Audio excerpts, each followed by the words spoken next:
This is our town. Welcome.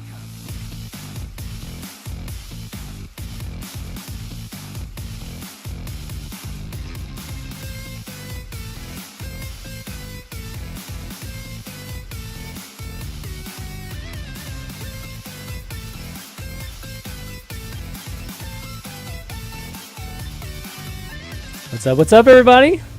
Welcome to the Royal Rumble episode of Value Town, or AKA number 191. I'm ChanmanV, and joining me today is Gaara and the wonderful Slysssa. What's going on, guys? Hi. Not much. Gaara's like distracted. You didn't even respond to my Royal Rumble intro. Man, that's how I know you're not even paying attention, dude. He's too excited. I don't know. He's still I'm recovering. speechless. Chan, I'm He's speechless. He's recovering from not going to BlizzCon. Oh, rub it in. We're all recovering from going to BlizzCon. No, I'm just kidding. But the number one thing I regret is the StarCraft 2 finals. dude, I wish I would have yes, saw man. that. Oh my god, that was the best. I don't. Slysssa, do you follow StarCraft 2 at all or no? I don't. Oh, man. know. Sorry. Yeah, But I heard it was a big deal. I heard all about it. Yeah. I come from StarCraft 2, so there's a lot of people I think in and around esports and the different games that come from StarCraft 2. So seeing a foreigner win the biggest tournament in the world is something we've all been waiting for, like for 8 years now. So the fact 8 years, come on, dude. 20 years. no, there was actually one person that won a long time ago in Brood War. Actually, Jenny reminded me of that. I didn't remember that. But StarCraft 2 for sure. 8 years. Never had anybody even make the finals, much less actually win the finals. And so seeing Serral just destroy the entire field was crazy amazing. And yeah, I think it was probably the highlight of the entire BlizzCon for me. But yeah, so, BlizzCon, why don't we just start with that? We're going to talk about a lot of things today. Obviously, BlizzCon and the new expansion, Rastakhan's Rumble, going through some new cards, single-player talk, and then we'll have some Q&A at the end. So make sure you get your questions in, or have them ready in Twitch chat, because we've been receiving some questions already on Twitter and email, but we will get to them. But BlizzCon, Gaara, I know you didn't go to BlizzCon. So what did you do actually at home before me and Slysssa just start reminiscing of that amazing event that it was? I was watching BlizzCon. So you had your virtual pass, right? Yeah. Okay. No. Actually, no. No. I So was how were you casual- watching it then? Oh, I guess maybe on it was Twitch on Twitch. channels. Yeah, It true. was. Okay. Yeah. I watched it. I was streaming, and then as soon as it started, then I kind of stopped streaming and just watched BlizzCon. I kind of like sitting at home because there were like so many different streams, and I kind of follow all of it. Like I follow Overwatch for a long time. Those worlds were going on. HGG was happening. All the different game announcements. Yeah, it's kind of like I don't know, how was it when you are at BlizzCon? How difficult is it to keep track of all of it? Oh, right? God. Yeah. I mean, the beginning is easy when they're doing the announcements of the new games, right? Because you're all watching the same thing. Mhm. But after that, I couldn't keep up with anything. Yeah, well, it started off with the opening ceremony running like 30 minutes late too. So I think a lot of things got pushed out and it was like much harder keeping track of it. But yeah, so they have the app that you can keep track of it, but the BlizzCon should be 3 days. Like, how many times have we been saying that? Like the fact that it's only 2 days means that we miss everything and all that good stuff. Yeah, Trump's in there. I mean, I to be honest, I didn't even see the what's next for Hearthstone because I was so busy with Shimmer Showdown and other stuff that I had to go back and watch the virtual pass later.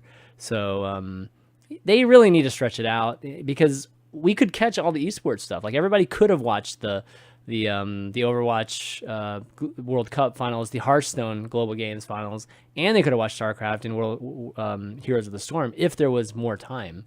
But because there's not more time, then you have to miss something. I think one of the natural behaviors at BlizzCon is sitting and watching an event while you have your phone on Twitch up watching another event. That's like literally normal for everybody. What they have to realize more is the way how they're like designing their games now, the way how they're making like the Battle.net launcher, that most people that come are actually following multiple titles, not just one title. Like this is very different than how it used to be. You used to be like a World of Warcraft player or a StarCraft player, but now I think the majority of Blizzard fans play multiple game titles or like following multiple scenes. Yeah, So, I think yeah. so, and that's the beauty of BlizzCon. I would say is that people there follow multiple games. Where a lot of the communities, especially on Twitch, they just follow one community. But you get that sense when you're at BlizzCon. You really see folks, wearing, whether it's cosplay or whatever, and they have like multiple IPs. Like whether it's T-shirts and jackets and really people just embracing Blizzard as a developer as a whole, which is pretty rare. You don't see that. I'm not even sure you see that with any other developer or any kind of big developer con like BlizzCon. So still special that way. All these people like totally trolling in chat here just because one thing about BlizzCon I have to say is that the announcements were definitely very light this year. There was nothing epic, to be honest. There was literally nothing of enormous magnitude in terms of any of the games having announcements. It was just average. If I'm really honest, this was like the main reason why I didn't have an urge to go this year, because I didn't expect it. Like I would be like, if they would have announced another Overwatch or something, like a complete new game, I would have been like blown away. I really didn't expect it this year. Dude, I wanted D4, man. Everybody was waiting for Diablo 4, and then we got a bastardized mobile version, which, I think the community is very split on, or maybe a little bit heavier on really bashing, just because it's a skinned Chinese mobile game. But yeah. We don't have to talk about that too much, but it's BlizzCon. Why can't we talk about it? It's one of the biggest things that came the from fiasco, the Diablo mobile fiasco. Like, don't have to like trash talk that. Like, there was so much backlash about this already. Yeah. But the thing is to announce that at BlizzCon, that was the way how they did it. Yeah. And then expect the community to be like, yes. Well, they ended with it too, which was like, oh, guys, I mean, come on, man. It's like you got a crowd full of PC players, and you go and announce a mobile game, which, yeah, I'm not sure what they were thinking about that. But, the fact of the matter is, I bet Diablo Immortal does super well. I bet it actually sells. It makes a lot of money in the end. But, it just doesn't feel Blizzard-like, to have a game like that. Maybe this is the next age of Blizzard, having that element to it. Activision did buy Candy Crush a long time ago, right, King? So I guess we shouldn't be too surprised. For a majority of the company's net worth as well. Like a huge investment. Yeah. So announcement-wise, I think that Hearthstone, with the announcement was, right on par, to be honest, in terms of like everybody else. Rastakhan's, what'd you guys think? Like, well, first off, they had some audio problems whenever Hearthstone was announcing, and it was happening on every other stage. Like, they couldn't hear Ben for whatever reason, but the Hearthstone people could hear him because he was on the Hearthstone stage. So it was kind of weird that way. It got delayed if people that weren't watching the opening ceremony. So Ben had to run all the way up to like the legendary stage or something like that. He went I think he might have gone to Mystic. He went really far. Oh yeah, Mystic. Oh, did he run all the way to the main stage? Oh my gosh. I could be wrong, but I thought he went really far. Okay. To announce. And he left us with such a cliffhanger because it was like he was about to show us the video, and then I thought it was a meme when the Overwatch guy came out because they make so many memes with him that I thought they were doing something with it. I didn't realize there was actually like audio malfunctions. Yeah. So if that's the Mythic stage, for those of you who've never been to BlizzCon, Mythic is like the main stage where the opening ceremony starts, and the entire thing used to be there. It's like on the far side. It's like on the end of the convention hall. And then the Hearthstone one is like on the other end in a separate hall. So that's a long run for Ben if that's where he ended up going. But it was cool. I mean, I think that. What do you guys think of just the overall theme for the new Rastakhan's Rumble expansion, the trolls and all that good stuff. I like it. I'm excited. Yeah, I think it's creative, good, different. Why I like it for multiple reasons. First of all, I like the expansions that are very like oriented on World of Warcraft. Mhm. I like the whole Warcraft lore, and I think trolls are very cool. Like the whole troll dungeons in Warcraft are all very cool. So Zul'Farrak and like Stranglethorn. That area is very nostalgic. Like Stranglethorn is like probably the most popular area in WoW history. And in Stranglethorn you have Gurubashi Arena. And honestly, I was like thinking like way back, like 7 or 8 years ago, I was like sitting in Gurubashi Arena for like a video that my arena mates did, and I was like thinking, man, this Gurubashi Arena has so much potential. You could have done so much with it. Like, it's so cool. Everyone liked it. Like, there was like some stupid chest that spawned in the middle where everyone could fight. Oh for yeah. it. Oh, I totally forgot about that. Oh, yes, and it has like garbage rewards, but so many people always came to fight for that stupid chest. Oh, I totally forgot about that. That is like so old school, God. right? Yeah. And I'm like, it has so much potential, and so many people like doing that, and it's so cool, and you get ganked and camped and whatever. And now they do a freaking entire Hearthstone expansions surrounding like Gurubashi Arena. Mhm. It's super cool. Yeah, and they have the whole gladiator feel to it. They even said that, you know, some of the cards have like the overkill theme just had a lot to do with, you know, just the whole gladiator thing. So yeah, I don't know. I just like the fact that they're doing trolls, and I don't know, they're trolling us, you know, with trolls and just that whole thing. I feel like it's kind of trolled us with Omega first. Yeah, oh goodness, with trolls. Also, right. I tried to go like I started playing Arena this week, and I play like everyday arenas. I wanted to go free to play for next expansion, but man, they released the coolest skin for this expansion, so I had to buy it. Like, I couldn't beat it by Blizzard. Shaman.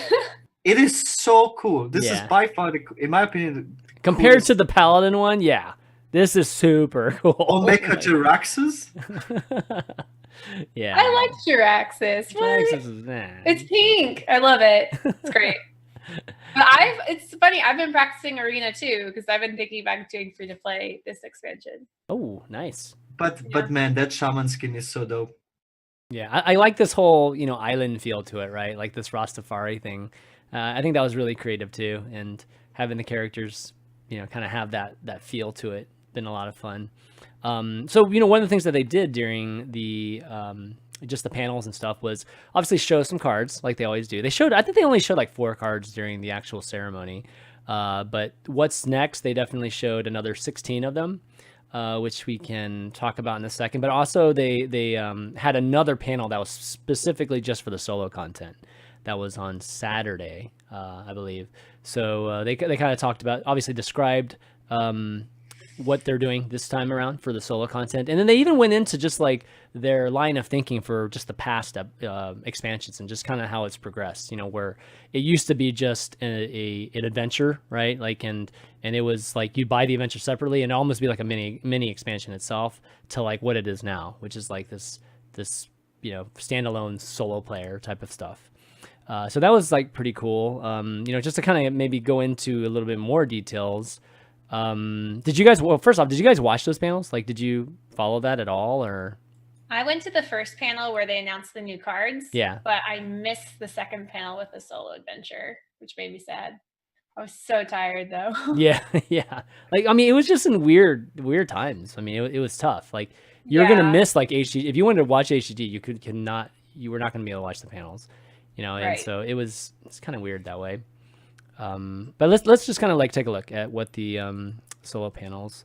So it's going to be a Rumble run, and it's going to come out like 9 days after the expansion comes out, and it's going to be, you know, kind of similar to, you know, Dungeon Run. It's going to have that kind of similar, you know, building you know, decks that kind of build as you go, and then you have like these bosses that you're going to be fighting. I think there are 8 bosses, or no, it's not 8 bosses. It's like you have to complete each of the teams, right? Because the this whole expansion has this element of having a team, and then there's like a champion or Loa. Is it a Loa or a champion? I forget, that represents each one of these teams. And anyways, you have to basically complete all of the teams, for you to unlock.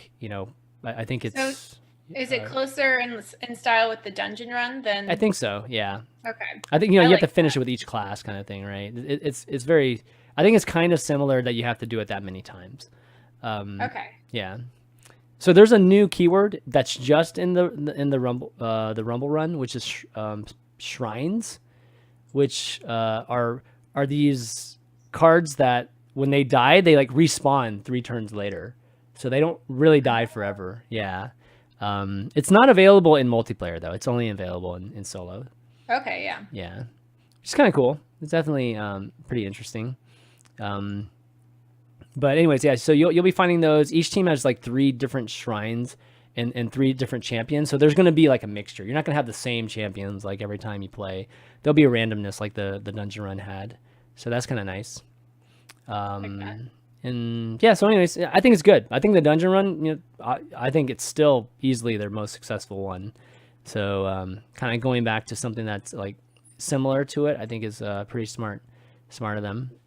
Yeah, I mean, from a content creator standpoint, the puzzle was the hardest to create live content with. So I feel like I'm excited for this one. Yeah, the puzzle too is just like once you know the answer, So right. that like, was There's like the you want to do it yourself, and then there's this like, oh, but if I just looked it up, but don't do it. Right. Resist the temptation. Yeah, because it's not satisfying if someone tells you the answer. Exactly. So that was the hardest part about streaming, if someone figured it out before you. Right. So I know, Slysssa, you played a bunch of the solo stuff. Gar, do you play the solo stuff? Like, did you do dungeon run and all that? Did you finish it? Usually there was always like an event, and so I did it. Like I usually also try out because there's like some event. I remember for the first dungeon run, which was similar to this, it was by Twitch, I think. Yeah. $10,000 or whatever. But there was like Seed Story Cup at the same time. So I did try out a lot of people tried doing it from there because it was that was the actual first dungeon run, I believe, right? Yep, it was the first one. Mm-hmm. So people were like super hyped about that, but then it was hard to do it at the same time. So that was actually by far the coolest. Yeah, I remember. Hey, bring your mic a little closer. The first dungeon run. Yeah, I remember that contest. That contest was so funny. Do you remember, Slysssa? That I didn't. I wasn't a part of it. I didn't even think to join it, and now I'm sad because there just hasn't really been one with a solo adventure since. And so when I heard there was something being announced recently, I was like, oh, if it's a solo adventure, I'm doing it. But it was arena, and I'm just not as strong at arena. Oh, you're talking about the last one. No, the one for the dungeon run was like one of the first ones that I think it was Frodan, right? Frodan, obviously, he works at Twitch and he organizes all these Twitch esport things for Hearthstone. And it was like $10,000. It was like the first like pretty big money for a solo thing. Yeah. And I forget how you qualified. You had to do something to qualify. You had to like finish all of them in one run or something like that. But that only qualified you for the day. Like there's one day that everybody that qualified would go for the first place prize. And I remember watching Toast like practice for it. I think even Trump is still here. I remember Trump was practicing for it too, but I remember Toast specifically was practicing super hard for it. And then like when it came time for the day, he got so much bad RNG that he lost like after the first, because it's about how many bosses you finish in a row. Like how many can you complete in a row? And I think he lost to the very first one. So it was really brutal. Poor guy. Yeah. So hopefully they have something similar, like, in terms of this one, and see how far people can go. So anyways, yeah, so that's a solo adventure. Again, you can check out I think Hearthstone has actually a pretty cool article on just all the solo stuff. I'll just link it here. You can guys check it out. They go into explaining a lot of again, just kind of how they went through the last 3 expansions and what they did with the solo content. But why don't we talk about let's see, what's another thing that we talk about? So, one thing about BlizzCon too is that I, for HS Replay, we oh no, shoot, I keep doing that, dang it. And one thing about, I always keep leaving the freaking video. The one thing that was cool is that we got a chance to interview Dean, Iksar, and Chris Sigaty, which Chris Sigaty is the new executive producer for Hearthstone. And I don't think a lot of people knew that Chris Sigaty was the producer, because if you come from the StarCraft background, you know who Chris Sigaty is. He's I think he used to be the let's see, what is it, production director or whatever for StarCraft, as well as Heroes of the Storm, and he's always been one of the big figures in StarCraft 2 and Heroes of the Storm. So when I saw my interview list and I saw Chris Sigaty on it, I was like, wait, is this a typo? Like, do they think I'm actually doing a StarCraft interview, a StarCraft 2 interview? No way, right? And then, I was confirmed that, or I got confirmation that it was at Hearthstone. So I was like, wow, that's huge. Like, so, I don't think a lot of people understand it, but I think it's really cool that we finally have somebody that's very known, just in the Blizzard world, kind of leading Hearthstone. So anyways, really excited. We got a chance to interview him. You can kind of see that on hsreplay.net right now. There's an article on that. And one of the things that came from that interview, by the way, is that we asked Iksar or Dean about just why they didn't touch Druid. And it was an interesting answer. Like, basically, he said that, first off, no specific Druid deck that he didn't feel like was like just dominating. It was like fourth best. Like, the best Druid deck was like fourth best, like in their stats. But, I followed up obviously with, but Druids, 4 decks together are just like amazing, right?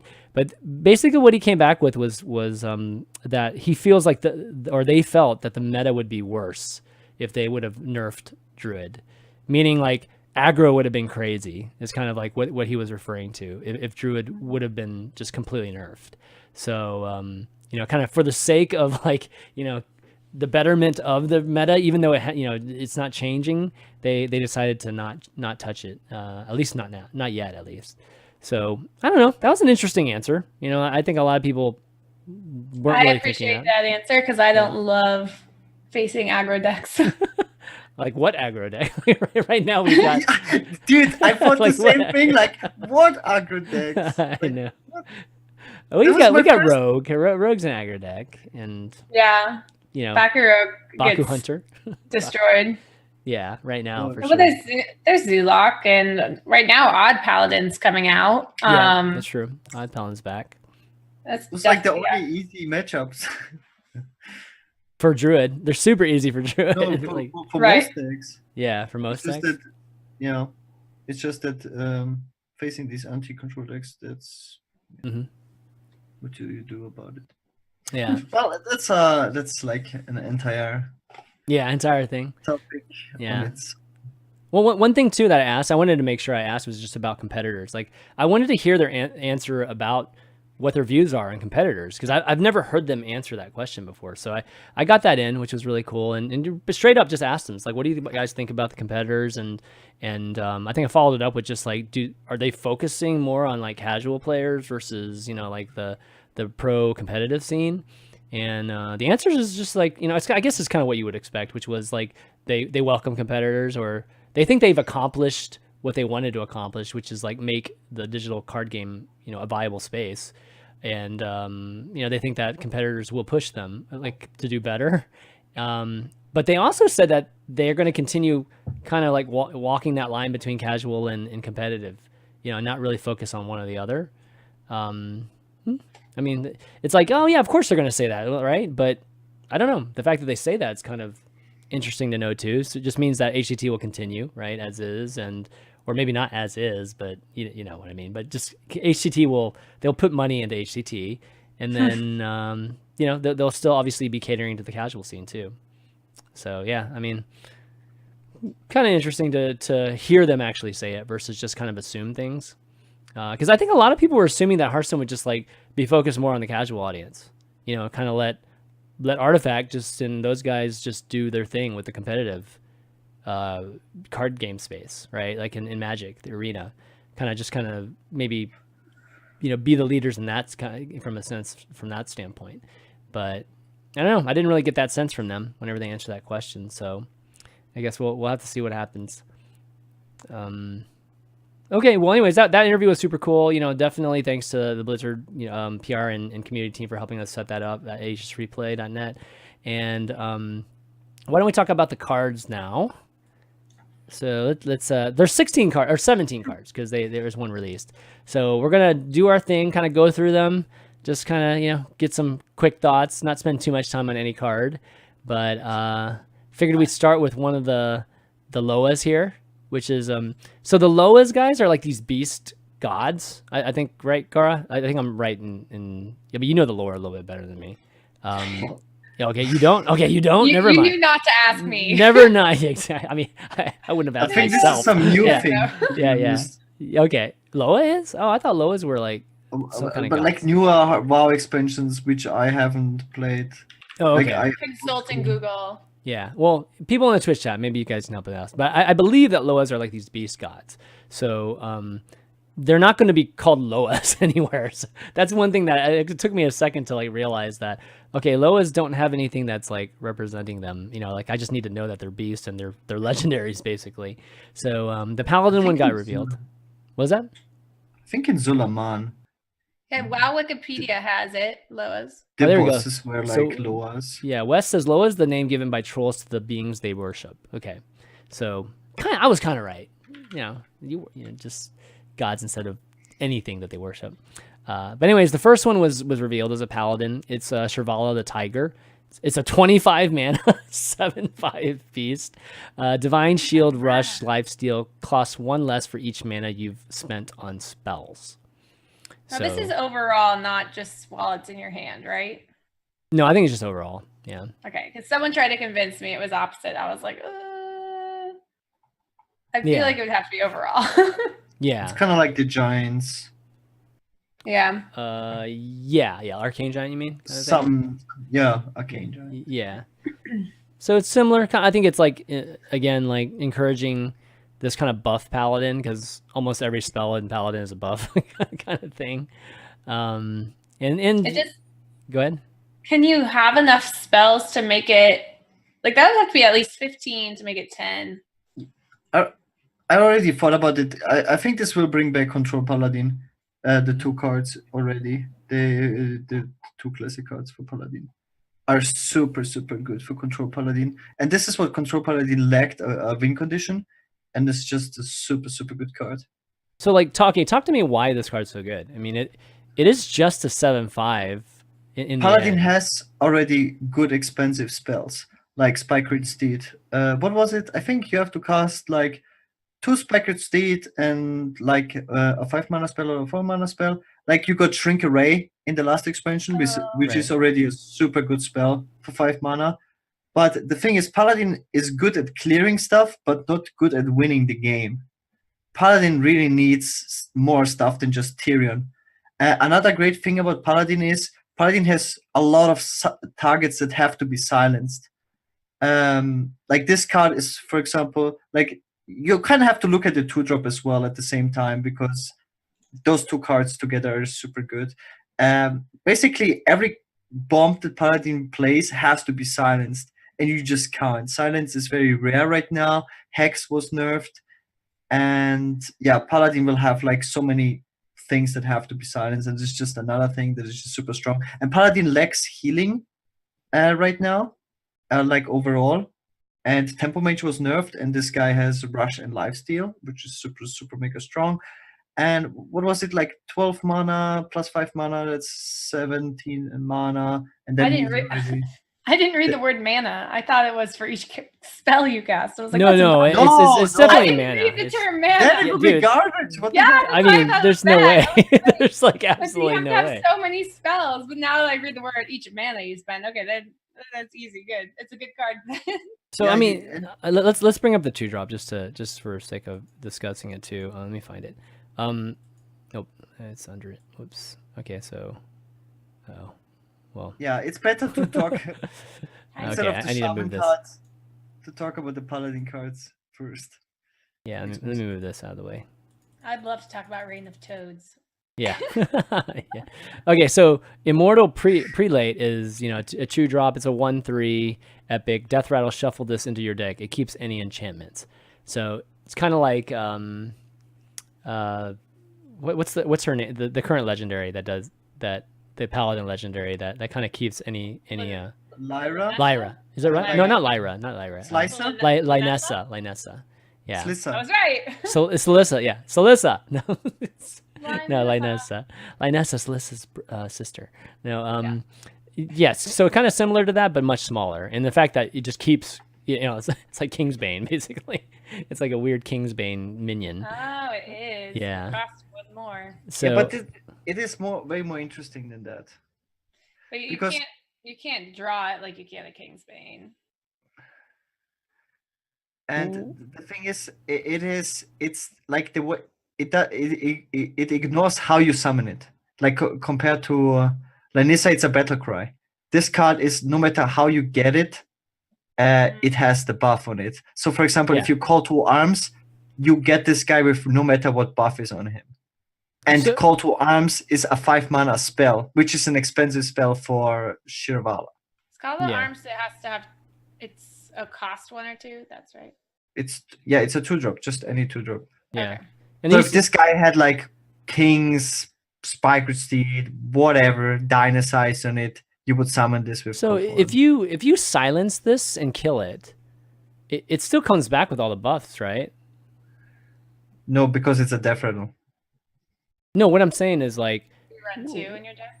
No, like Death Rattle, shuffle this into your deck. It's a Death Rattle effect, but you silence it, so it's not. Oh, right. Okay, right. Duh. Yeah. So I was thinking once it was buffed. If you buff it all, then it loses all its buffs and it loses the Death Rattle. Right. Okay. No, but this card is really a game changer because Paladin has so many good cards, but it's like people have enough hard like silence and disablers for them, but this is like another insane card. Like if you buff it, like it's good, but it comes back. It will always be good. For 2 mana, you get insane tempo. Like even without like let's say Call to Arms or whatever, you go Pyro Equality, you will always have like 2 mana. Like if this guy just has Spike Ridge Steed, just to tempo it out like a 3/9 taunt. It's a crazy stabilize against aggro. And it's just super good versus everything, and people will just run out of silence. You can buff this, by the way, with the Paladin weapon, the legendary weapon as well, which is crazy. So he comes back from the deck with the weapon buff. Wow, that's crazy. That would be good. That's insane, actually. Yeah, there's so many crazy things you can do with this card. Yeah, and you can run 2 of them. You can run 2 of them legendary. too. And you can. This but is they what would I'm have saying. different buffs, right? When they shuffle back in. No, yeah. Well, yeah. No matter what. Yeah. So, but what I'm saying, just these 2 cards alone would be good enough. I'm pretty sure, just to make control Paladin. Well, I mean, is Shirvala that good? I mean, like, I understand a moral prelate. Like that's obviously an end game, right? So, but Shirvala, I mean, it's just like I feel like it's just like a healing. It's just a good card. No, I think it becomes really good at 6 mana, like really, really good. Sure, it's but like, what is its purpose though? Its purpose is just to heal, like, right? It's just a good card, tempo card, strong removal, single target plus board development plus tempo. Like the way how you have to win as Paladin is tempo anyways now, because everyone has infinite value. Okay. That's how you would win also with this Immortal Prelate. It's just crazy tempo, crazy value, crazy board. Okay. Because you keep stacking stuff, and then you will have Lynessa as well. It's just insane. Like you will have these minions with crazy buffs on them. You can play kings and whatnot. Right. So good. Okay. Well, let's. Okay, we can kind of. Let me just move this all the way up now, and then the order might get a little bit mixed up here, but we do have Reign of Toads, which. But like you said, it's not like a DK or something. It's just a powerful card. It's not like a win condition or whatever. It's just one more powerful card you can play. I mean, I think of it as a heal. I mean, it's a removal card too. Like it can remove stuff too as well. But it's it's a pretty solid heal. You're gonna get 7, and it's got Divine Shield, so you might be getting like 14 out of that card. Which is important because Paladin doesn't really have that much great healing anymore. Yeah, exactly. And you're guaranteed 7, right? As long as there's a minion on the board.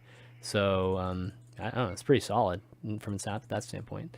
Okay, let's talk about Reign of Toads here, which is 6 mana. It's a shaman spell, common, summon 3/2/4 toads with taunt, overload 3. And the big meme here, guys, the big meme is spreading plague is also 6, and you get how many 1/5s with no overlords. So It was so sad seeing no this. overload, no overload. Yeah. Or overlords. You don't get those either. Yeah. So this is really 9 mana for 3 2/4s. Right. You know, so it's like the echo card.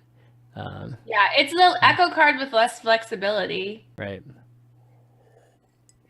Yeah. Also known as garbage, but also known as garbage. Yes. it's very in line with agree the with that. Shaman overloads team. Yeah. Dude, anything with overload on it is almost like I don't just understand. disregard it. I almost disregard it. I mean, Zap's pretty. Okay, Zap's good. All right.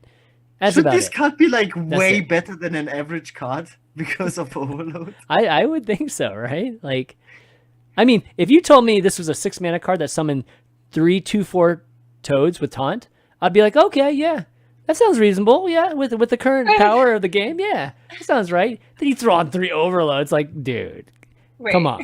I mean, like, are we serious here? Like, this never be played, right? No. The only relevant scenario is from Hagata. I don't know, but I'm still not sure if this is a buff for Hagata or if this is just bad, because it's a pretty good card to get from Hagata in most cases. But it can also like guess. cluck your Yeah. hand. I think it's good. It's a Hagata buff. Really? Like if you play, You're not joking here. You're actually thinking it's a good Hagata buff? because Wow. you get it for free. Yeah, like you get a full board of taunts. Like it's Yeah. pretty good stall. It's really good stall. Like if Okay. you get it for free, this card. If you don't have to Sometimes pay your the- Hagatha like makes your hand so heavy and you just need to like use stuff. Yeah, I mean, I could see that, but you know, Hagata, This is who knows what real comes, heavy. right? Yeah. It's a good card to get from Hagata for sure. In most cases. Yeah. It's better than this like 6 mana spell that summons a random minion from your hand on the board. That one is trash. Okay, all right. Eureka. Sure. Eureka. Yeah, Eureka. That Still is best trash. name. Still best name. Or the, no, still or the best name. 7 mana spellstone. That is trash. This is useful. Okay. Useful. Wow. I'm gonna remember this. I'm gonna remember this, and then we'll have we'll see when streamers are right or when streamers are wrong, like video. But only from Hagata. Like in all other cases, this is trash, of course.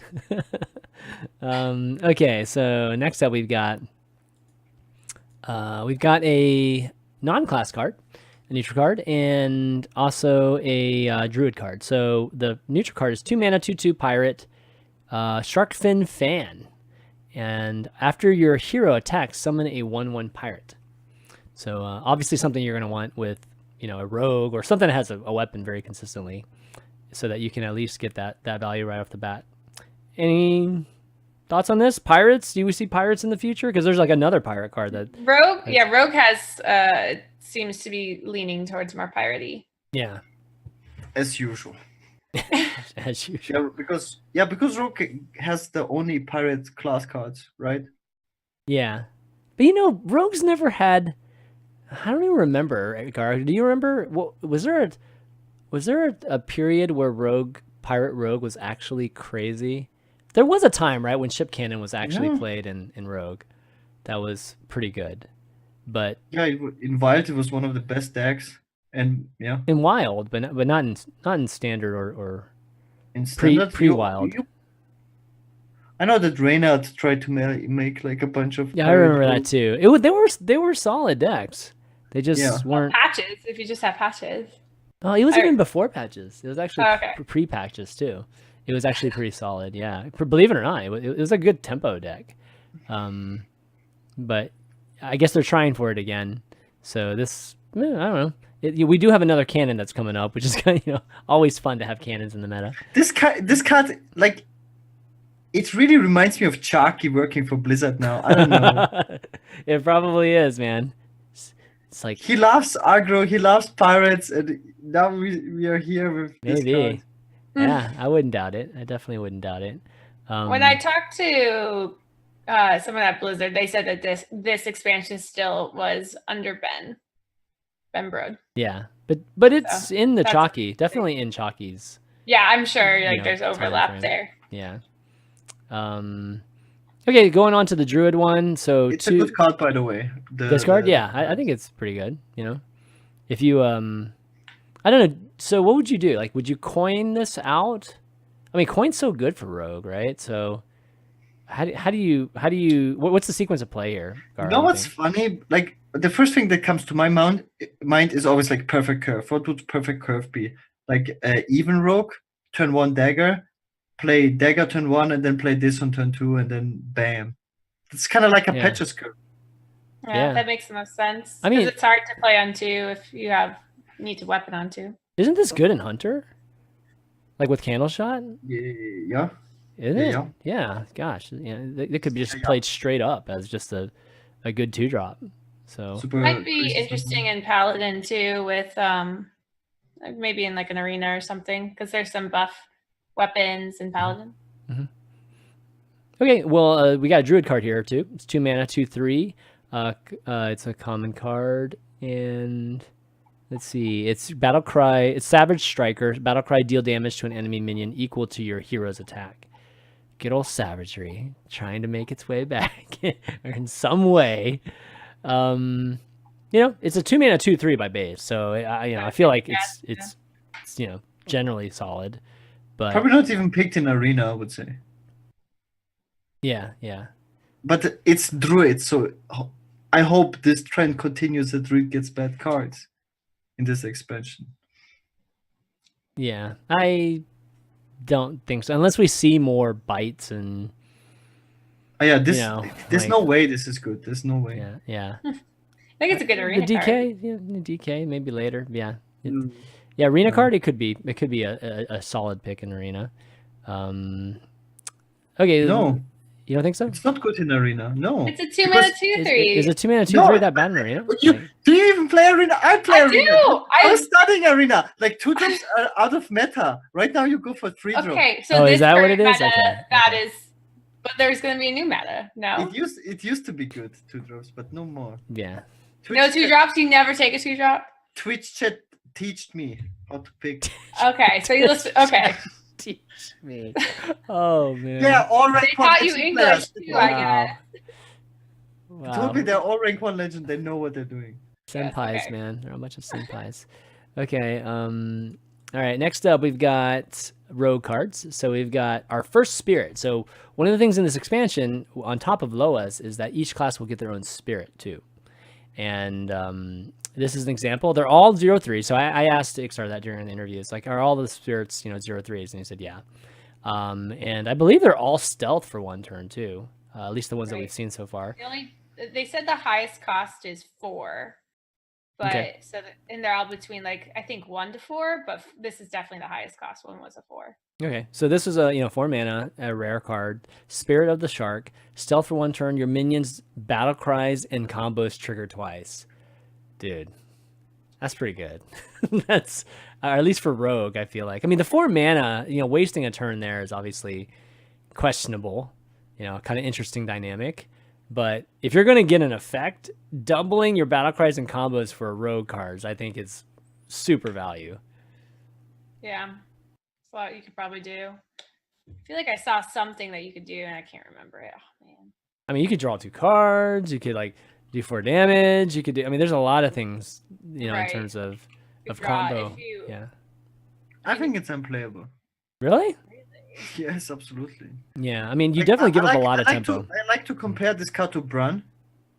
Brun doubles your battle cries. It's a 3 mana. The main reason is 4 mana. It really bothers me the 4 mana on this card. It's too slow. Like for 3 mana, okay, but 4 mana, it's so slow. And the card itself is a dead card. Like a 0/3, you can't do anything with that. So it's just to basically get a double battle cry or double combo. I mean, and to play a 4 mana card to get a double combo. Nah, come on, bro. But Brun, just compare to Brun. Brun was a 3 mana 2/4, which trades with a lot of the stuff. And double battle cry is usually what you want. Double combo. What do you want to combo? Wildspine Slayer. Okay, that's like the absolute dream scenario. You go this on 4 stealth. You go Wildspine Slayer, but you still have to combo. But you killed the same thing twice, so that. Yeah, I don't think Wildspine would work. Yeah, Wildspine's not great. That's terrible. Okay, what is the best scenario then? Edwin, man. Edwin's awesome, right? Is Edwin a battle cry? It is, right? Edwin's pretty. Edwin's pretty sweet, right? I think Edwin's so you a have battle to play cry. this. Before I mean, Edwin. don't you just if you can just make a big one cliff, don't you just win without this guy? And how many cards do you need to have in your hand? Like you need to have this guy on top of it, and then you make a turn 5 one cliff.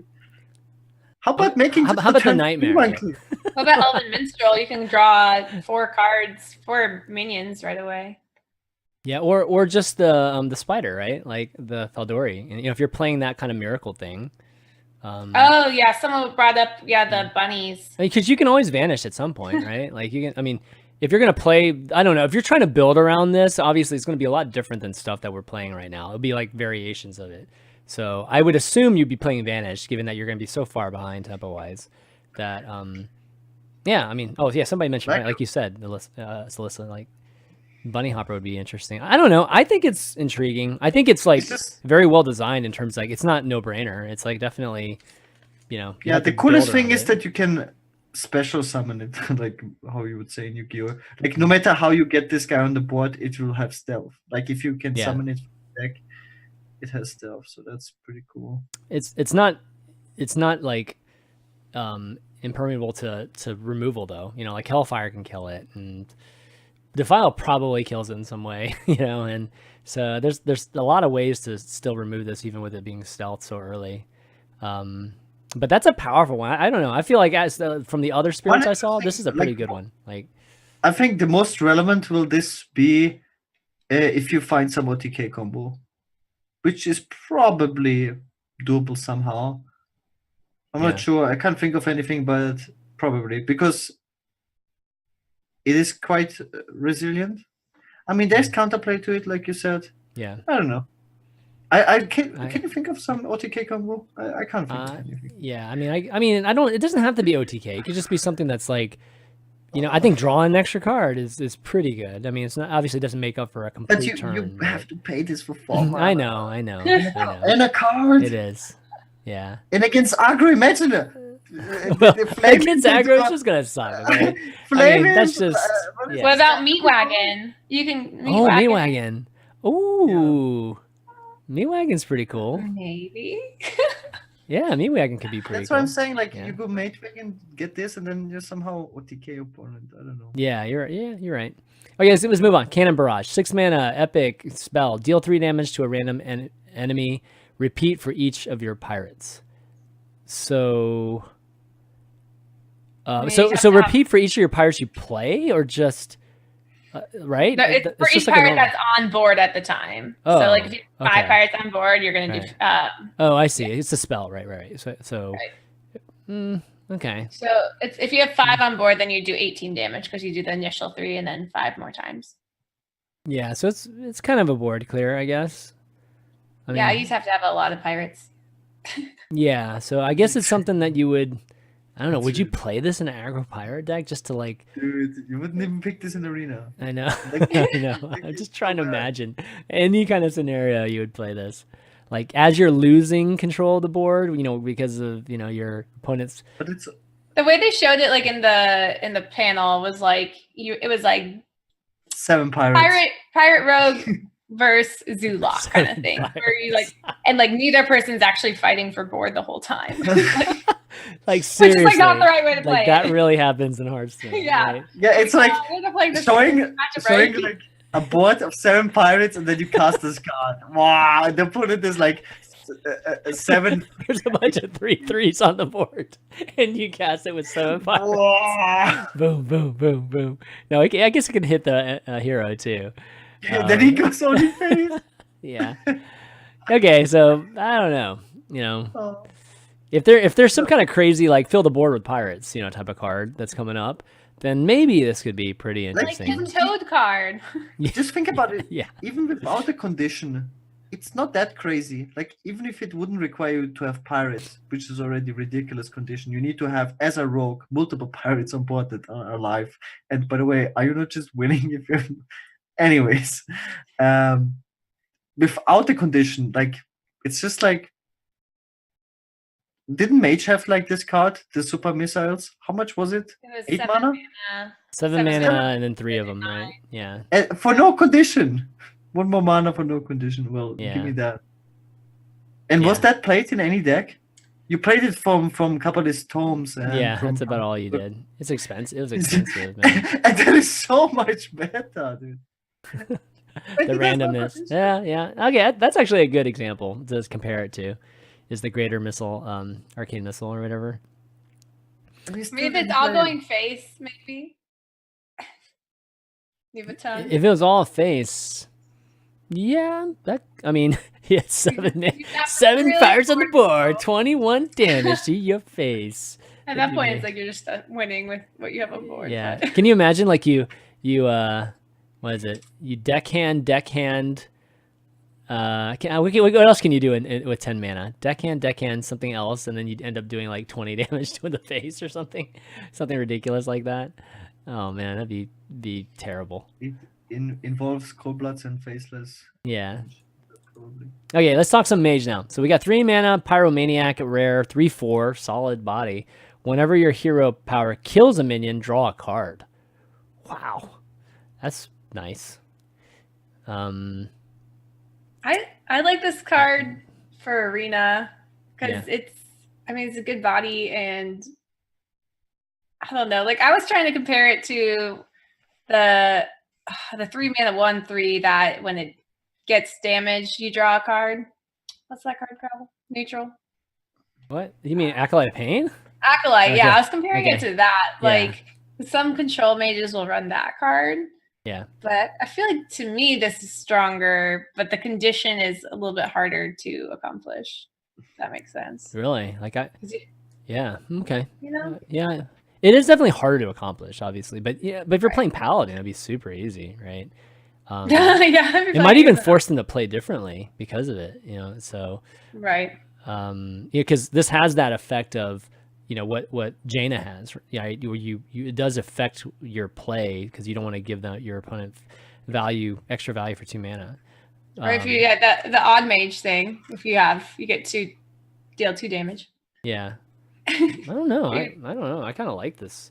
I like this card. I mean, I can't really see what type of mage I would really want to play it in, but like you said, I think Arena, it's probably got a good place for it. And I normally would expect this card to be 3/3.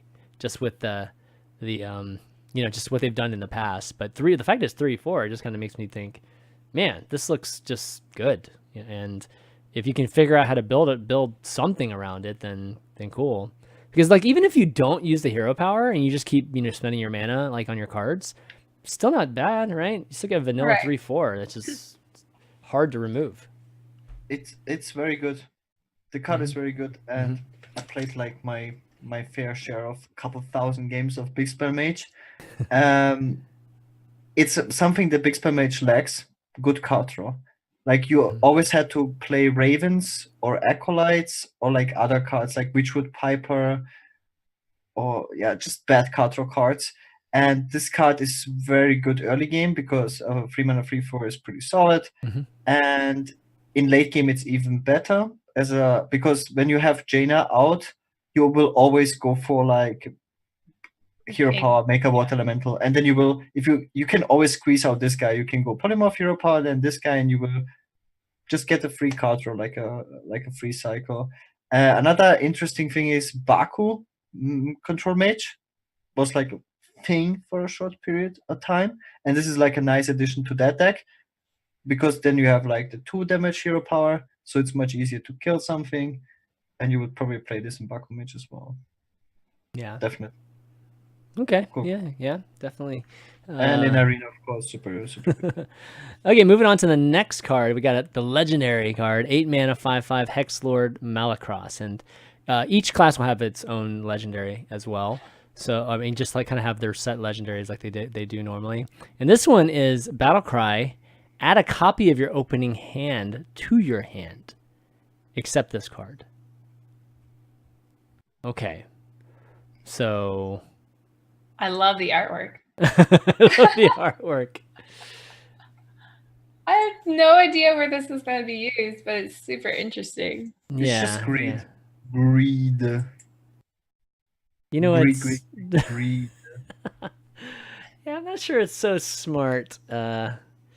Greed. Smart using this. It's kind of interesting because would you ever like not mulligan all these high costed cards because I keep Elise, Jaina, Sindragosa, and Lich King in my starting hand every time, dude. yeah. Let's go, Baku Warrior. Let's go. Doesn't seem smart. Let's go. It definitely doesn't seem smart to play this card. I don't know. No, it's so expensive, and then you probably just get a bunch of cheap cards back in that time into the game. That's not what you want. Yeah, exactly. But guys, you know what is smart, guys? Using a ZipRecruiter for your recruiting tool if you're looking for awesome employees. ZipRecruiter is a sponsor of today's show. Just in case you guys didn't know that. So ZipRecruiter is awesome because it aggregates a bunch of resumes from across a lot of sites, puts it all in front of you in one single site, and not only that, it will actually find the best candidate for you because it will use its own. The site has its own kind of algorithm and stuff to figure out which one's going to be the perfect candidate for you. It's the #1 job site in the U.S. and you can go to ZipRecruiter.com/ValueTown right now and hire the right person. Again, it's ZipRecruiter.com/ValueTown, and you will be able to use it for free for now. So definitely check that out. They're amazing, and yeah, ZipRecruiter, the smart way to hire. Okay, so next up we've got Priest and Paladin here. So we've got okay, this Priest card. I'm excited about this Priest card. Or at least excited to talk about it. 3 mana spell, Surrender to Madness, epic. Destroy 3 of your mana crystals, but give all minions in your deck +2/+2.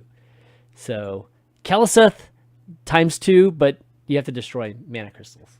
So Slysssa, what do you think? And I remember a lot of people talking about this like right as it came out. Mm-hmm. I feel like it's bad in early game when your mana is valuable.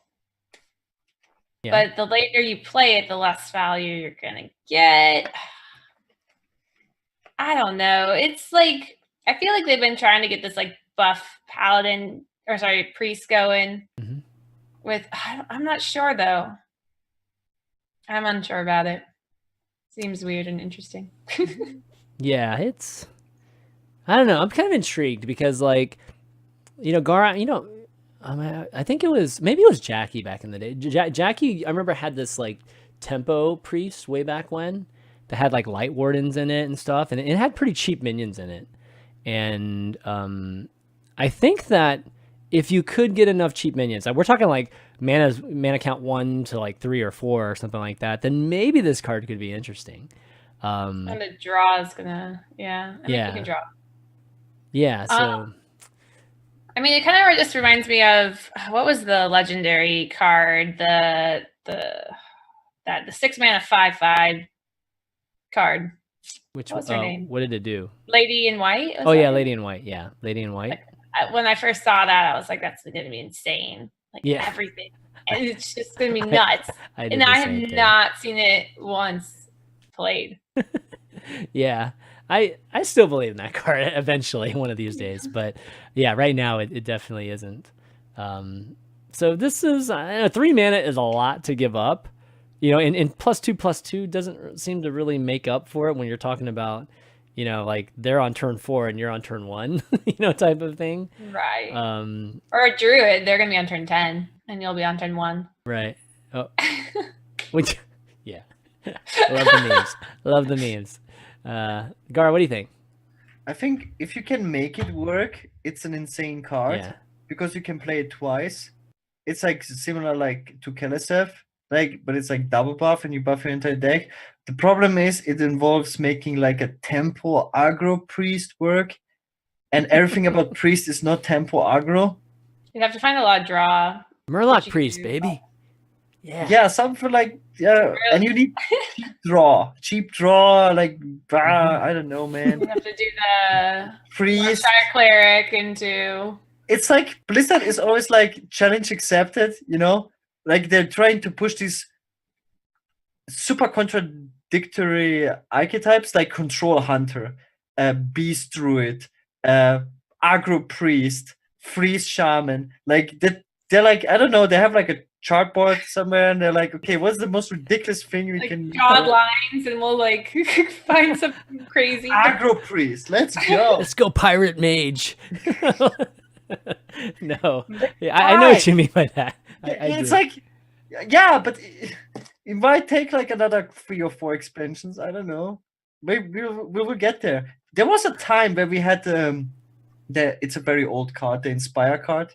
Yeah. There was like this Inspire priest that dealt like insane amount of damage through like. I think that was in your dreams, Gaara, because there was nothing that had Inspire in it that was any good.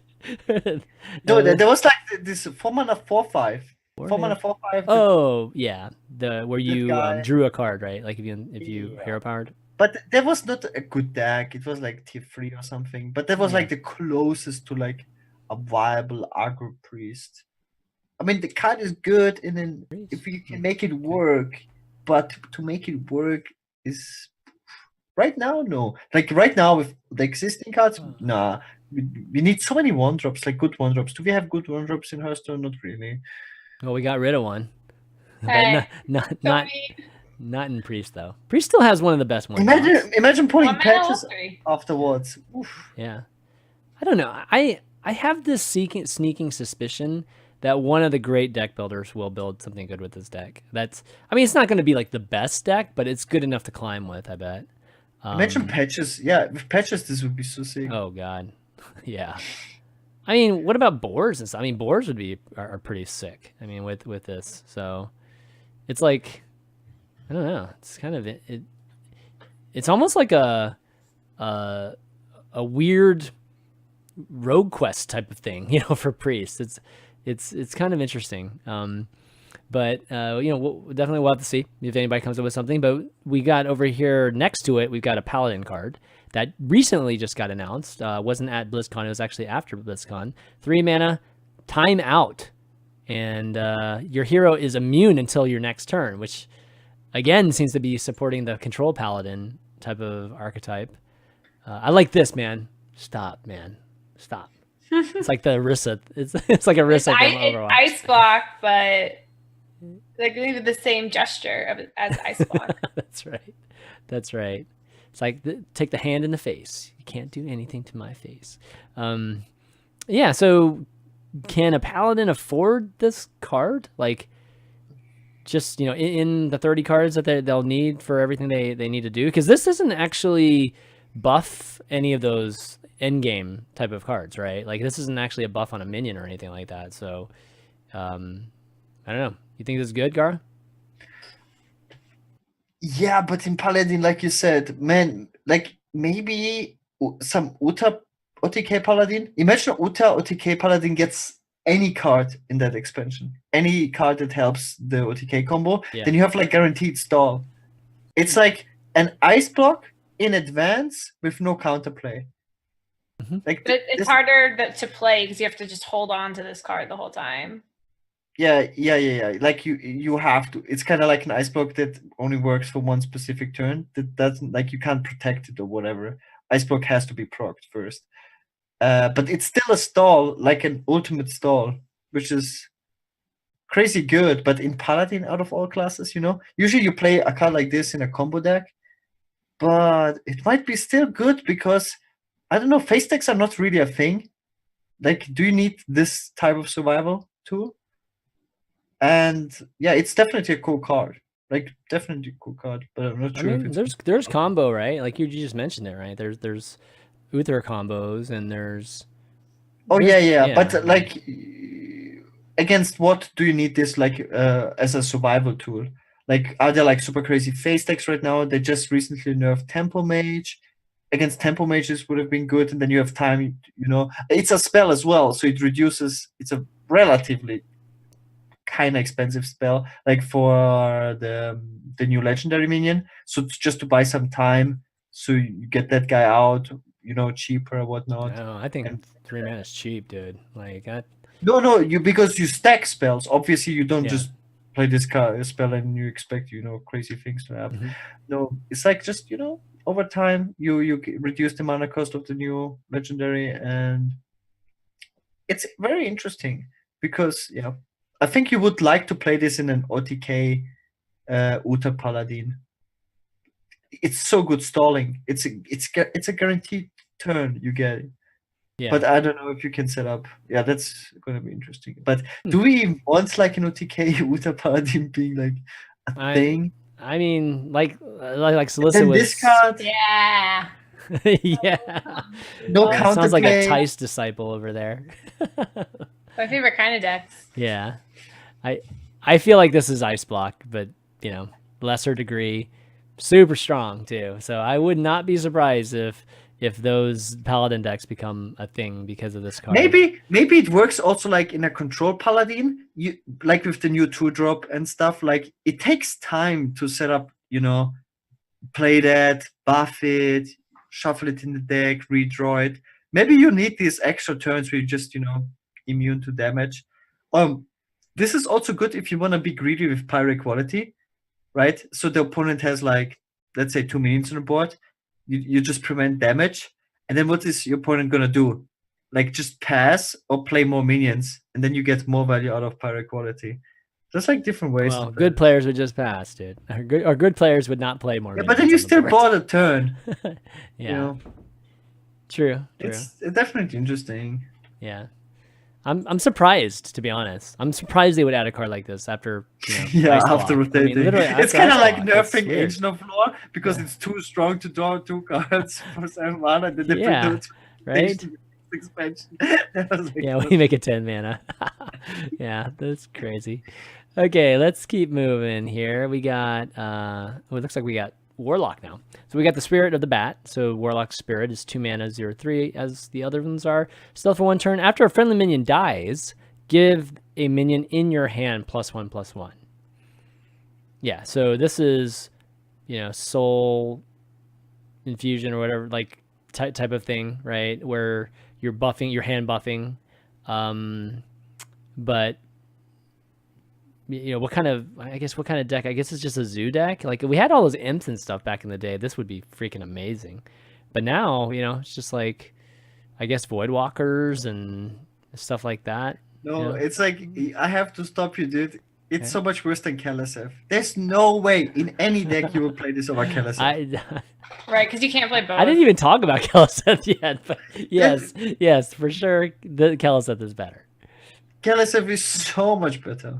But yeah, as soon as Kalasev rotates out, which is going to happen next year, then Yeah, Kalasev rotates out in like 4 months, right? So. Yeah, in April. 4 months, like 5 months, bro. Okay, you just skip the month. 5 months, yeah. Like the months aren't going fast enough, man. Totally not going fast enough. Yeah. So this one, not so great. I agree. I don't really love this. But again, pretty good because I think Warlock and Druid should be getting like the worst cards out of all the classes, just to maintain like an overall balance of the classes. And maybe is there any place? Because clearly in a zoo deck, you'd never play a 0/3 at 2. That's just terrible, like in so many ways, right? So is there a control Warlock this would be any good? Like, is there a +1? So the way they tried to show it in the film, they showed it with this the bat that's up next. Right. They basically had like a zoo board, and their hand only had spells and then the bat in it, and so they killed off their whole zoo deck, and then put out the bat, which just like created a huge board. But it was super, like, you'd have to have all spells in your hand, and you'd have to kill off your. There's so many things that like just really wouldn't happen. Super scripted. Is what you're saying. Very scripted. I was like, this really wouldn't happen. Yeah, I'm not. Yeah, so I can kind of see, I guess, with the Herrick the Bat, but you'd have to wait until the following turn to actually get stuff buff. Yeah, so it's very clunky, crazy clunky, which usually means it's not going to get played. But let's talk about Herrick though, the bat. And this is is this the Loa? It's a beast. So I don't know if this is considered the Loa or not for Warlock here, but it's 8 mana, 1/1 beast. In Battlecry, fill your board with copies of this minion. So it's basically a bunch of Herrick the Bats, right? Right. Yeah. Okay, so it is the Loa. Somebody's saying it is the Loa. So is there any way we can take advantage of this? Like, is there So a buff there's all type of stuff? no, but so right now there's the infusion, which buffs the furthest left card in your hand. Right. That only is +2/+2. Oh, right. I already like went over all the cards. So Yeah, right. that's pretty bad. So for this to be insane, it should be like an 8/8. Like even if this is a 5/5, there's so many bot clears that kill that, but it starts being good as 5/5. Okay, but to get this to a 5/5 is so hard. Wait. You're saying this is only good if it's a 5/5? Yeah. What? It costs 8 mana, dude. It's Warlock. Do you know what cards we play these days? Do you know how much power would be on the board? Yeah, I compare this to Alana. That's what I was just And gonna say. Alana is way easier to set up as a full okay. board. And it costs 9 mana. Hard. Okay, yeah, that's fair. Okay, how good is Alana? Yeah. It's not crazy. Because you would play this in a control Warlock, of course, right? You wouldn't play that in Zoo. Like that's just nuts playing that in Zoo. But Alana in theory is like really good too, though. But, it's like there's just not a place to play her. Yeah. Yeah, because but in Mage, for example, you will have all your board clears then for Alana because Mage doesn't flood the board. And control lock or whatever this Warlock would be. Like what kind of Warlock would you even play this in? Like it's not even a demon. That is the biggest issue. Like it doesn't have. It was a demon with oh man. Yeah, I mean, I guess the fact that it's not actually demon, you can't. It's actually good. It's not a demon because if you brought that a bunch of 1/1s back, it would be terrible. Oh my god!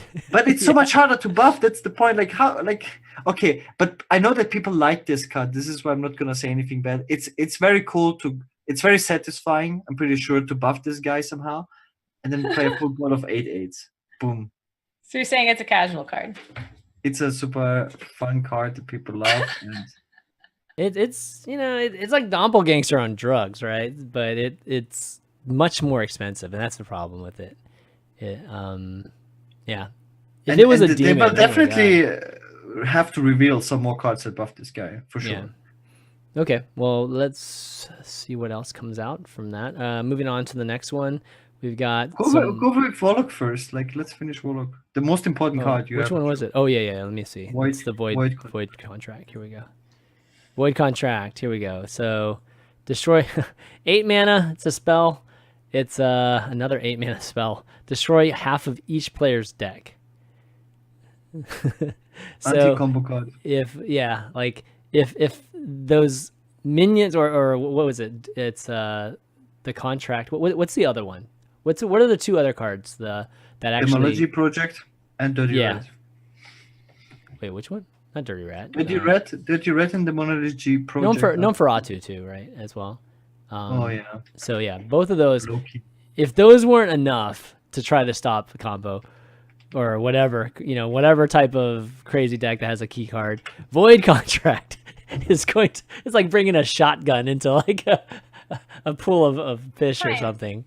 Yeah, I think you're gonna get it if you Void Contract. So the question is what kind of deck do you have if you're running this card? A meme deck? Control deck? Control deck? Really? Okay. Control Warlock. Of course, because Control Warlock was already built with Demonology Project as like an anti-combo deck. And this is like, super anti-combo. But another thing is, what some people were figuring out is this might actually be very good in Mechatoon Warlock, because killing half of your deck, like some people were playing even Mechatoon Warlock, and killing you half of your own deck might be very good for you. But you'd have to have all the pieces first, right? Well, you'd have to not kill Mechatoon too, which is... Of course, you would not use it when Mechatoon is left. I mean, you could run 2 Void Contracts and destroy 75% of your deck, right? But just imagine you just spin out 15 cards. Easy. So, we're like, we would be breaking it down into a Tavern Brawl, which is like, we each have like 6 cards. Like, all right, which 6 cards you have versus my 6 cards? Let's go. Let's see who ends up winning. Actually, it's not 6 cards. It's like 7 or 8 cards. That's pretty much what it would get. That'd be crazy. But it's like you said, it's the only annoying thing is that the same class gets all these cards, right? How cool would that be in Mage or in Paladin or in some other class or Warrior? Warlock has already, like, if you want to play anti-control, you play like Demonology Project and Nomferatu. You don't need Void Contract on top of it. I know. You know what this is? This is the card where after you've lost like 10 straight games against Mechagoon or whatever, you're like, fuck this. I'm playing like Void Contract, double Void Contract right now. I'm not losing any more to that. That's what this card is for. That the card's this is a rage card. Total rage card. But it's gonna be funny to see if actually people legitimately bring this in and then because there's a lot of decks, like let's just say like Shudderwalk or something like that. The deck's not that bad if you just kill Shudderwalk, right? Like it can still function, especially when you're down to like 7-8 cards. So it'll be like a druid, right? A druid that actually has King Toggleaggle. It's not that bad without those pieces. It's still serviceable. Another interesting thing is I think it's a buff for the 6 mana Jellyfish card that gives you a 5 mana spell or higher cost.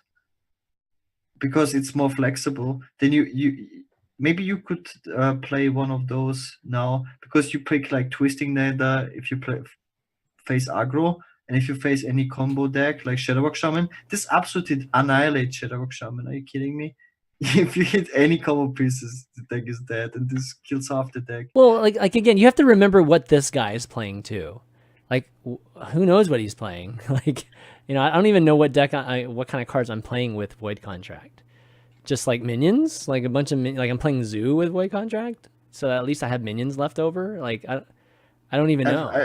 I think it's only Control Warlock. Like what else? Or like maybe Evenlock, because Evenlock sometimes tagged anti-combo. Yeah, Evenlock could be decent, right? Because there's you don't really care if you lose like a few threads. Yeah. Okay. Yeah. It only sucks if you hit Gul'dan, right? That's like the big. Right. Yeah. Yeah.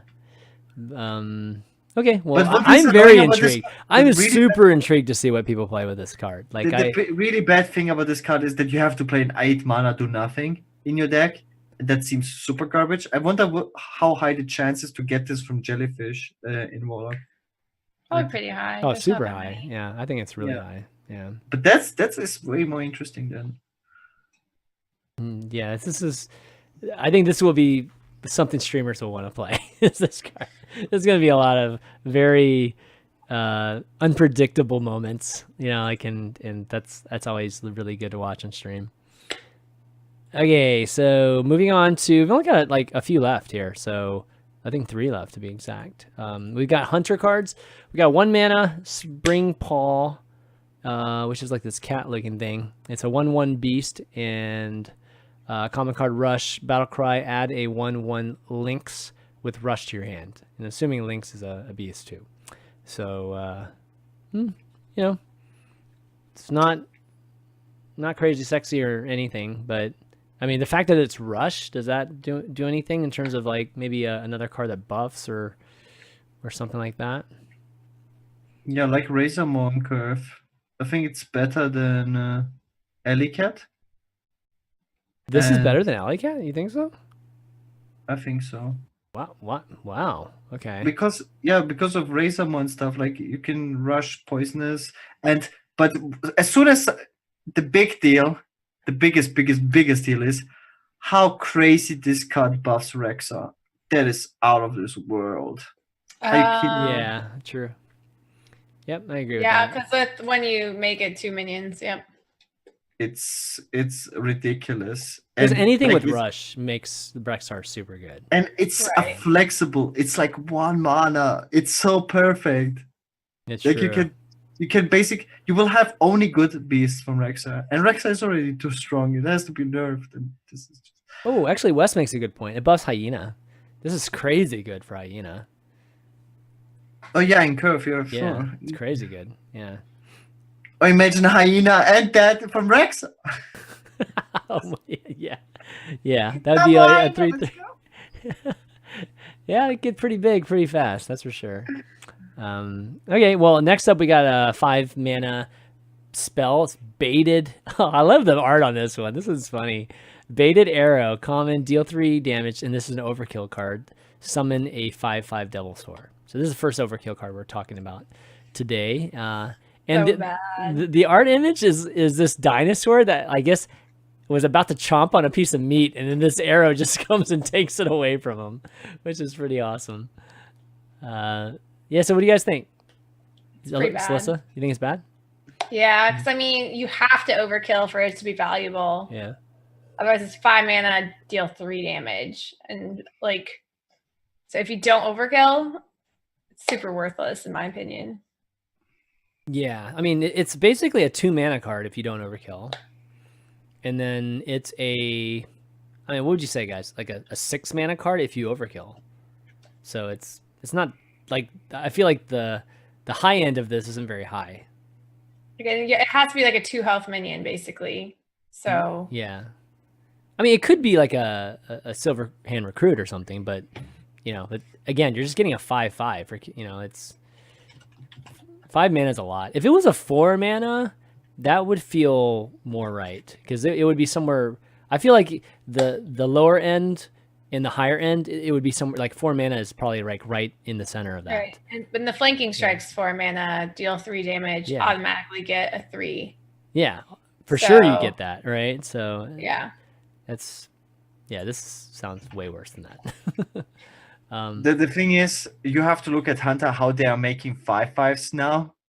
Like the ways how they make 5/5s. It's basically for free. Hunter does 5/5s for 1 mana or for free. That's true. That's true. Hunter can do a lot of 5/5s very easily, and then cube them, and then get multiple 5/5s for 1 mana. So yeah, that is too expensive. I was thinking about how cheap this card had to be for it to be good. Like, if this was a free mana card, it's okay. No, it's not broken. Just think about it, because it, like Slysssa said, you need to overkill a target. Like, how often times can you free damage overkill something? It's too situational. It's not great. And for 5 mana, it's super bad. In Arena, it's probably good, because there's a lot of tokens everywhere. Yeah. And killing something is always good. Removal is in general very good, and getting a 5/5 gets crazy tempo. So okay. I think it's pretty decent arena card, and it's common. So, and I think this is the main thing about it. Hunter is like bottom tier in arena right now, and having like a pretty decent common tempo, counter tempo removal card seems pretty good. Okay, last one is our last overload card, or overkill card, which is the warrior weapon. Another weapon for warrior, crazy. 6 mana this time. Is there any other 6 mana weapon? I think this might be the first 6 mana weapon. Is that right? If you don't count paladin, you mean for warrior? Yeah, for warrior. Like, I don't think we've ever had a 6 mana weapon. Can't think of one. Yeah. So mage has the strongest 6 mana weapon. Yeah. It's really fast. So this is called Soul Thraze, and it's kind of this blunt looking sword thing. It's kind of cool. Overkill, you may attack again, and there's 4 attack and 4 durability. It's an epic card. Yeah, so you can swing 4 times if you basically kill stuff that's less than 4 health.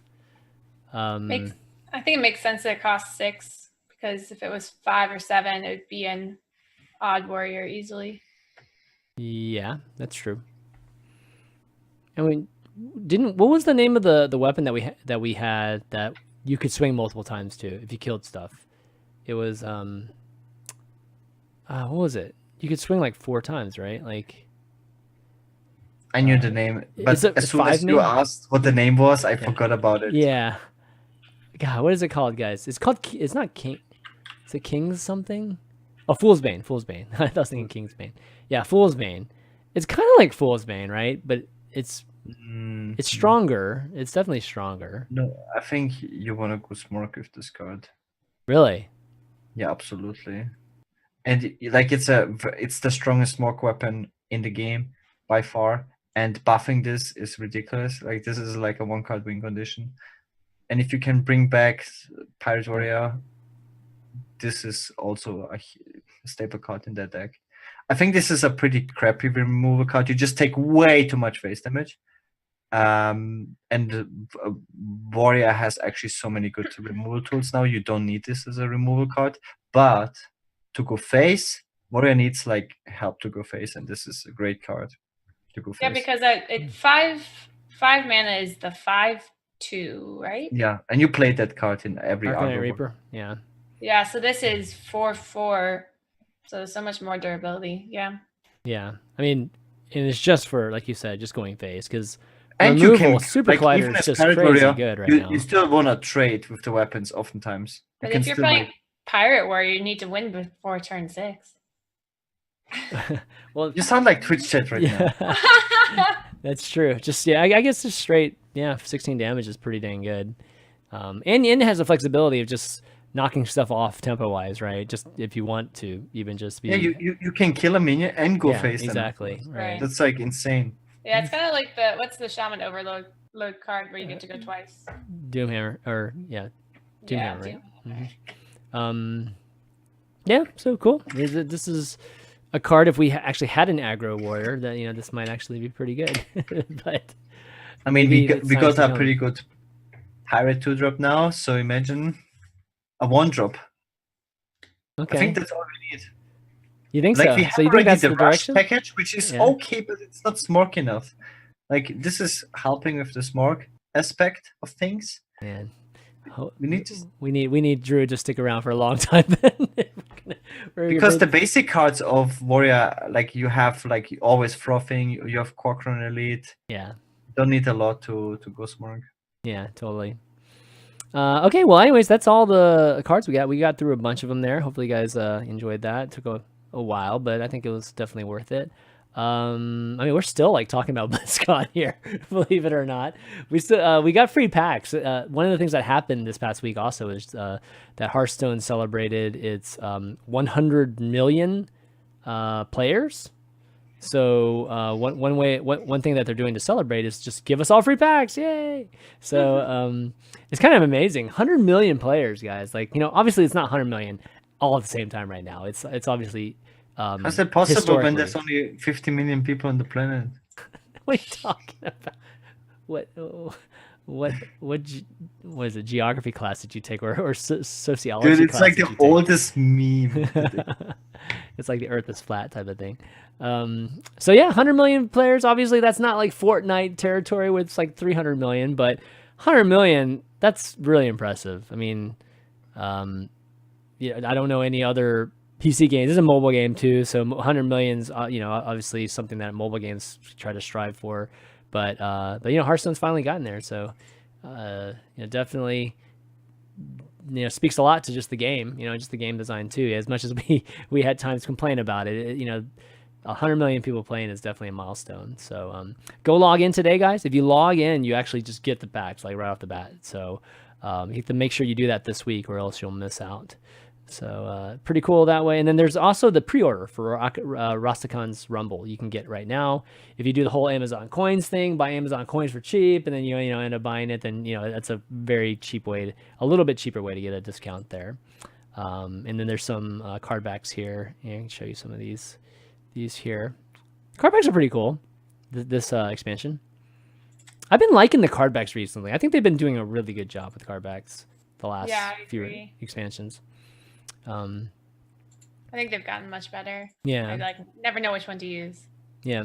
There's 2 pre-orders, by the way, guys. There's one that's 17 packs, I think, and then one that there's it's like 50, right? So plus it's just 50 plus the card back thing. So check those out. How much spent. Right. Well, you're going free to play, right? I got you baited, dude. Like got you baited. Dude, they had to release the best skin now. Yeah, it's true. It's true. Oh yeah, something else I forgot to mention too is that there's going to be 500 gold quests too, where you can play your friends during this celebration for 100 million players. So go and take advantage of that, and definitely have fun with that. But to wrap up BlizzCon, I mean overall, I Still my favorite event of the year. I got to bring my son this time too, so that was like super fun. And Slyssa's met my son before, right? At Fireside. Have you ever met my son before? I don't think I have. Oh, okay. He used to come all the time. Maybe he stopped coming like right when you I feel like because I would come every other time or something, we just miss each other. Actually, you might not have seen my son. Did we run into each other during the day at BlizzCon? I don't know if I actually met your son. Yeah, okay. Maybe you just missed him. He's dodging me. Yeah, exactly. No, but it was definitely a lot of fun. I had a lot of family friends too there, so it was pretty dynamic BlizzCon for me. And we had our meetup. Thanks to everybody that came out to the HS3 Play Value Town meetup that we had at the bowling alley. We had like a bunch of the pro players bowling with us. Like we had this bowling contest between it was like HS Replay guys and some of the Philly Fusion guys against Tyler and Oskaka and Crane and Fino and Boar. So it was a lot of fun. We had a really good time, and a lot of people showed up. A lot of fans showed up. So thanks a lot for coming and saying hi, as well as the panel too. I did a panel the night before. Everybody that came and said hi during that was amazing. That's the one cool thing. We were trying to tell Gaara about like what the difference is between BlizzCon and TwitchCon. Is that when you go to BlizzCon, people actually recognize you and say hi to you. Where it's like at TwitchCon, there's just so many people. You're like the smallest thing at TwitchCon. Like no one, like there's just so many games out there and so many reasons to stream. So you feel like you're just no one. But when you get to BlizzCon, there's 6 games, right? And so there's a good chance somebody knows you. Yeah, exactly.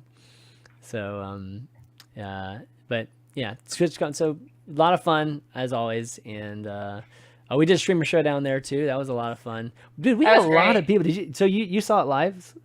I did. And, how many people were there? Like there was a full crowd. I had to sit in the back because I was late. That's crazy. How many people do you think that is? I was trying to tell my team. Over 1,000, right? Oh my god, that's awesome, dude. That's like literally our biggest crowd ever. It was a big crowd, and you could tell there's people who like maybe like kind of knew the game and like. Just a variety, but everyone was laughing. I mean, that's Day9 awesome. did a great job. Dude, Day9's boss, dude. Crazy boss. Yeah. So that's awesome. I thought it might be 1,000. I just wasn't sure because like it felt like it. It was a big crowd. It was awesome. Yeah. So thanks for all you guys that came out and supported. That's amazing. And then lastly, HGG. So China ended up winning. They just like kicked ass at the end. It wasn't even close at the end. So OTK my age, man. Yeah, seriously. It just dominated. It was crazy.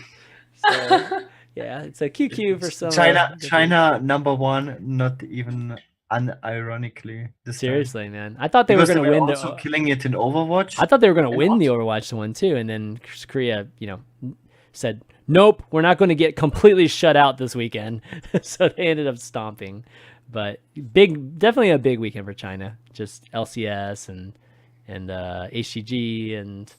I think they are the future. I think the Chinese esport players are going to become what the South Korean players have been, historically so far.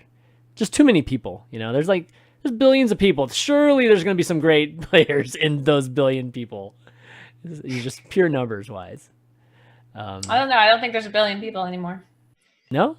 Gaara taught me otherwise. Oh yeah, there's only 50 million, right? So yeah. So anyways, that was obviously a pretty good finish to that event that was for months and months. So congratulations to China for that. And yeah, I think that concludes BlizzCon. And got a few questions. We'll probably take a few questions, but before we do, I want to thank some of our patrons that support the show. You guys are amazing. If you guys want to support the show, I think we're doing a good job. Go to patreon.com/valuetown and throw a pledge our way because. It's one of the few ways that you can support us and can help us continue doing the show. But we like to say thanks to a few of the patrons that have been supporting us for a long time, each and every episode. So Mike T, our legendary producer, you are awesome. And Raydan, Bryce L, Eric L, Jackpot777, Feldelocks, Old Man Riv, Johnson C, Andrew C, William R, Davasaurus, Nick B, and Champ W. Thanks so much, guys, for supporting, and really, really appreciate it. Okay, so Q&A. So we got some questions here. You can type in some questions in the Twitch chat too, if you have any. But Ahmed N, our regular, asks, what cool card do you want to have more support from the new set? I feel like we get like the same question, but like worded differently every single week. So this is there any existing card, right, that you'd like to see more support for? From the new set? Yeah. Is there anything? Like any kind of like tribe or maybe, I don't know, anything like that? The new set's so small. What cool card do you want to see? Is there anything missing that we'd like to see? I'd like to see those overload toads supported, maybe with some overload stuff. You mean anti-overload? Like maybe like remove overload stuff, or just like giants that overload giant stuff? Yeah, like more overload support to make the toads great. Make the toads great.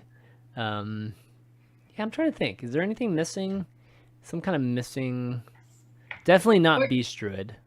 We were trying to figure out how to make that 04 stealth better with combos and battle cries. Oh yeah, the like Death Rattle Rogue kind of thing, or maybe not Death Rattle, it's Battle Cry Rogue, right? Yeah. I can't really think of anything right now. I feel like, is there any themes that have just been like incomplete? Like the good old Frost Shaman. Completely Sounds like incomplete. we need more pirates too. Yeah, maybe pirates, maybe dragons. Maybe dragons can make a comeback or something. Ooh, I'd love to see a dragon come back. That could be cool. I like to put I like decks like Big Spell Mage or like Control Paladin, those kind of decks. You like those decks? I didn't know that. Yes, and that they get some nice win conditions and nice support. Oh gosh. Okay, so let's move on to the next question. We got Andrew Braun here. Where are the non-Warlock Zoo aggro decks? Seems 70% plus are control combo meta for the last year. I'm fine with that. Yeah, it's. I mean, I think that this is like coming from a history of crazy aggro in metas, in the past. So I think, I was mentioning before. I said at one point that this was like, I feel like the control era of Hearthstone, and Gar like laughed at me when I said that, but I still think it is. I still think this right now. It's like because of the DKs and everything, that this has been is almost the only way to make a very control centric Hearthstone, is to have like these crazy like huge value cards at the end of games. But it could change in 5 months. We could definitely see something different. But that's what it is, man. I mean, meta's got to go through different stages, and we're just in that stage right now. Do you think there's anything else? Any other reason for that, Gar? Like, can you think of any other reason why we just don't have aggro decks right now? Well, no 1-drops, no go 2-drops. Kalasef is like... No, like, Kalasef is by far... Like, it's played in almost every aggro deck that is remotely playable. Mm-hmm. It's just we don't have good 1-drops. Like, they nerfed Mana Worm, which was the best 1-drop in the game. And what other 1-drops do we have? Yeah. Like, what comes to your mind if I ask you what's the best 1-drop in the game? Nothing. Firefly or Northshire Cleric. Northshire Cleric. Northshire. It's so bad. But it's not in an aggro deck. It's not an aggro deck, exactly. Yeah, it's just you don't have the curve, right? Void you play yeah. It's pretty bad. The only really good aggro deck is kind of like Otrok, and it's only because you have the dagger on 2 and your power curve is power plays turn 3. Yeah. And the 1-drop, if you play 1-drop, then it's usually crazy. And it's something like a Diamol, if you think about it. Yeah. That's like crazy, like Diamol. But so yeah, it's pretty Diamol. Yeah. Yeah, we need very good 1-drops and good 2-drops. I wish we had something instead of this 0-3 Warlock stealth minion. I wish we had like a Dark Peddler.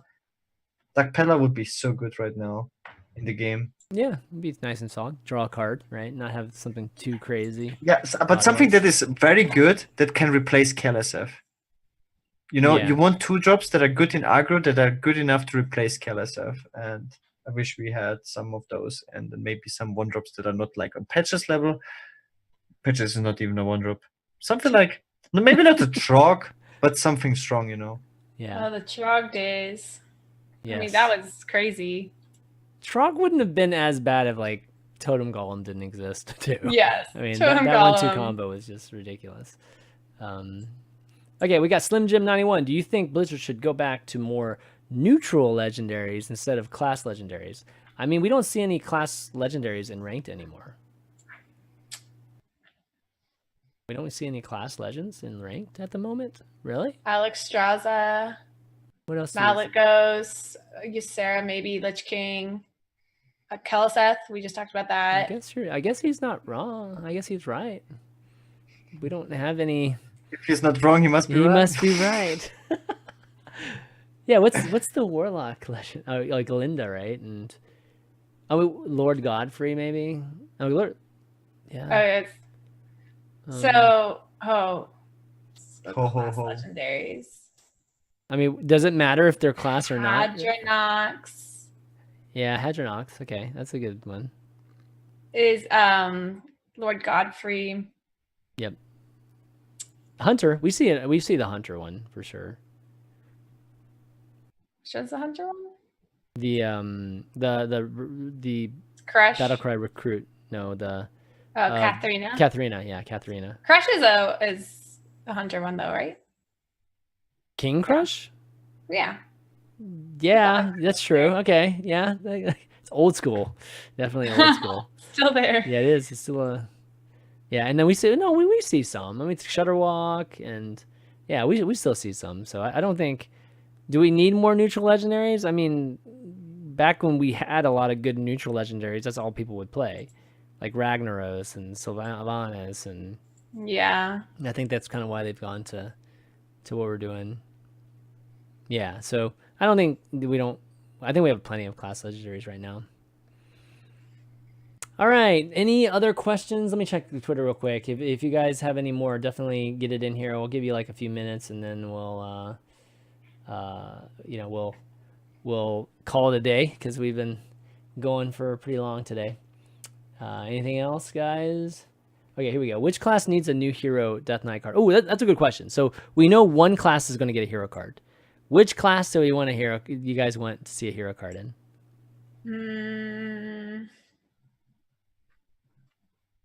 So Mage. We only get one, right? Yeah. They confirmed it. There's only one. There's only one. Oh, we need a Shaman hero card, dude. No, we don't. Man. I think Paladin. Paladin. Wow. Only okay. option is OTK. OTK. Yeah. Okay. Dude, Paladin would be pog. I think we need Mage. I think I always go with what you were saying first, just because Jaina's gonna go away eventually. So. No, she won't. Yeah, she will. So what are you talking about? Retired. She retired. Well, like in April she'll leave, but she'll be gone. So will everyone else, except for fake news. Fake news. Fake news works these days, man.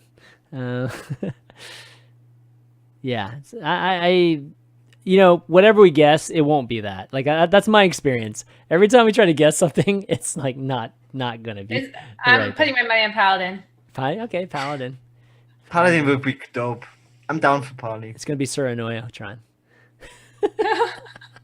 It'll be hero power put out an Anoia bot. Oh god, that would be so poggers, man, or so meme. That'd be hilarious. And like the battle cry would be to give everyone a divine shield. So battle cry, divine shield, everything, and then the hero power is Anoia bot. Oh my god, I just created it. Crazy. That would be nuts, man. Okay. Anything else, guys? If not, then we will call it a day. Yeah. All right. Anyways, why don't we wrap up? Slysssa, fun times having you on again, and it's great seeing you at BlizzCon and TwitchCon. BlizzCon was like the last minute. It was so funny because I'm at the the Blizzard party or whatever, and then all of a sudden like Slysssa shows up. I'm like, what are you doing here? Like, because she told me last week she was like so bummed she wouldn't be at BlizzCon. I'm like, what are you doing here? So very last minute. Yeah. Like found out the day before kind of thing.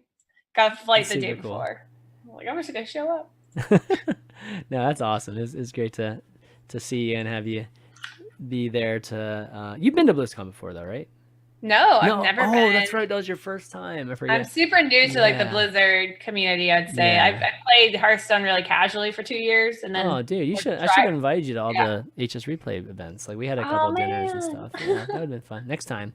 Next time, I'll be here again. Yeah, for sure. And I'll be there as well. Yeah, we got to get you there. That's for sure. It's crazy you haven't been there all these years. But anyways, any shout outs you want to do, Slysssa? No, thank you to my viewers who came to hang out today. Okay, yeah, thanks to them too for coming and joining us on Value Town here. Gaara, how about you? Shout outs, anything? As always, super big shout out to Slysssa for being on the third official host. It's like he's like throwing out the wiggle. Yeah, it's just throwing out the fire. Exciting times right now. You know, in Hearthstone or not? In Hearthstone. Like Artifact is coming out very soon. Magic but also the new Hearthstone expansion is less than a month now. Mm-hmm. It's less than a month. That's already sounds way better than in 2 months we have a new.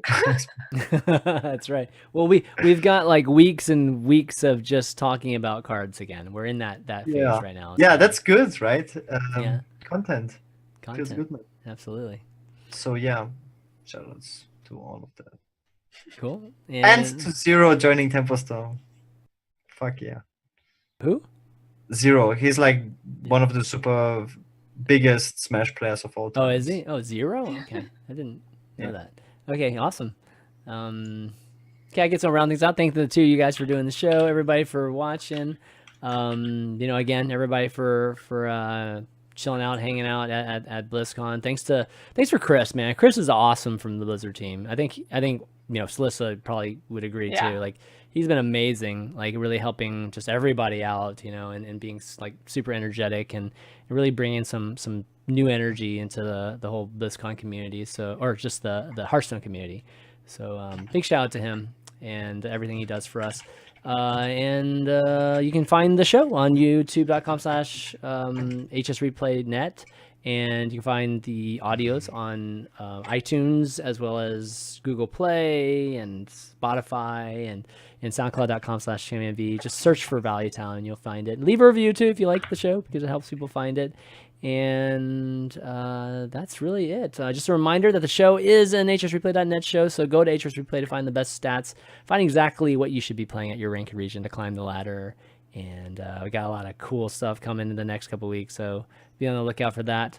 But that's going to be it, guys. So for Slysssa, Gaara, and myself, ChanmanV, we'll see you next week.